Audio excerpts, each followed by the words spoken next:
Okay, so we were founded in 1999 by Nina Margetson when she realized that no one was acting on behalf of the abused and neglected horses in the state of Tennessee. So we service all 95 counties and we partner with law enforcement to take in abused and neglected horses. And since our foundation, we've helped save over 1,300 horses. So we provide services to law enforcement. We help take in the animals that they need us to take in, the horses. And we also provide services of owner assistance, education, adoption. So we rehabilitate the horses and then ultimately we rehome them. So we hold them as long as they're litigated in court and then through the rehab process, and then we rehome them. So I think the biggest impact that we have is education. We teach first-time horse owners or some who have had horses for long periods of time. If they have questions, they're able to reach out.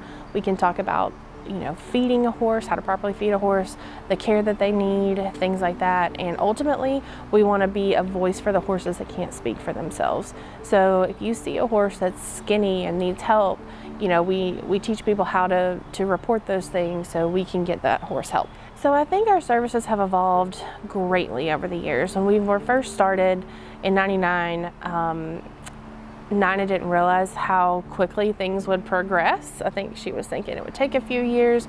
The first year, they were able to intake, I think it was like 3 to 5 horses. The next year, it doubled and doubled, and it continually grew because these counties knew that they had us to rely on and that they don't have to turn a blind eye anymore, that we're here to help. COVID affected us very interestingly because we're considered essential, so all of our volunteers still came in, cared for the horses. The biggest impact it had on us as far as a negative was that we couldn't hold our normal fundraisers. So we had to become creative on how are we going to fundraise for the horses, because we're not state and federally funded. We rely solely on our donors and supporters.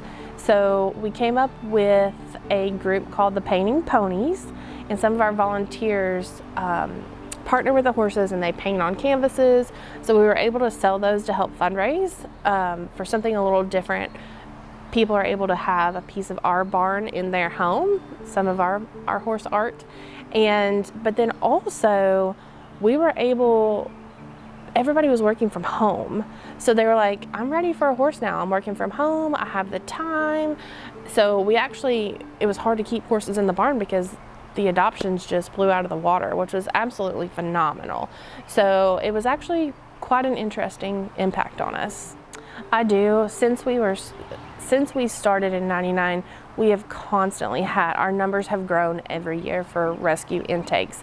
And I think that's all about educating the community and our surrounding counties on, what abuse and neglect looks like, and that just because a horse is old doesn't mean that it's okay for them to be skinny.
So unfortunately, our numbers continue to grow, but at the same time, these officers know that they can call on us and we're here to help. So we do provide that safety net for the horses. So I definitely think that we would like to expand.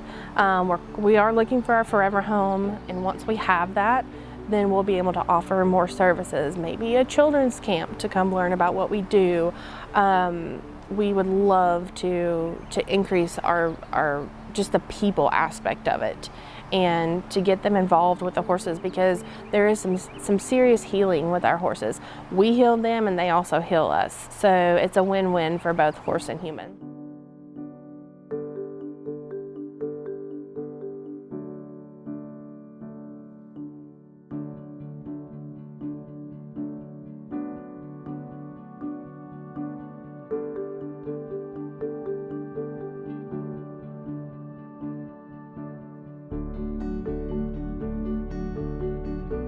Our volunteer base we're sitting at about 140 volunteers.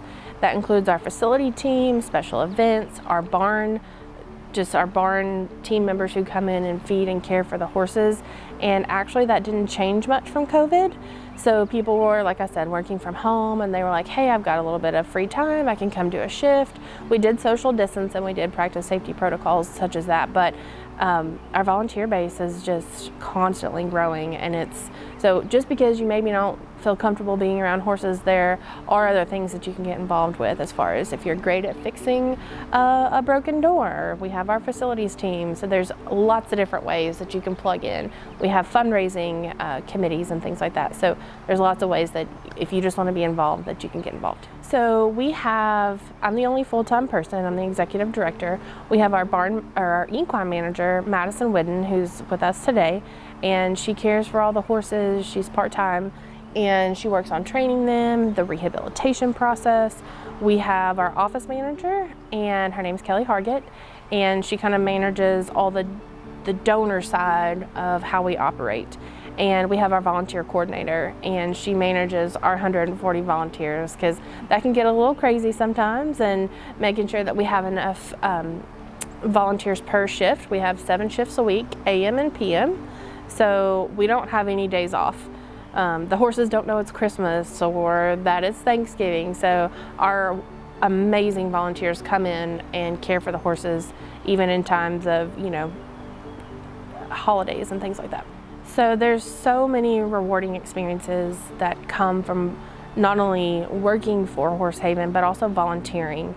I started about 12 years ago on a volunteer shift, and I've just completely dove right in.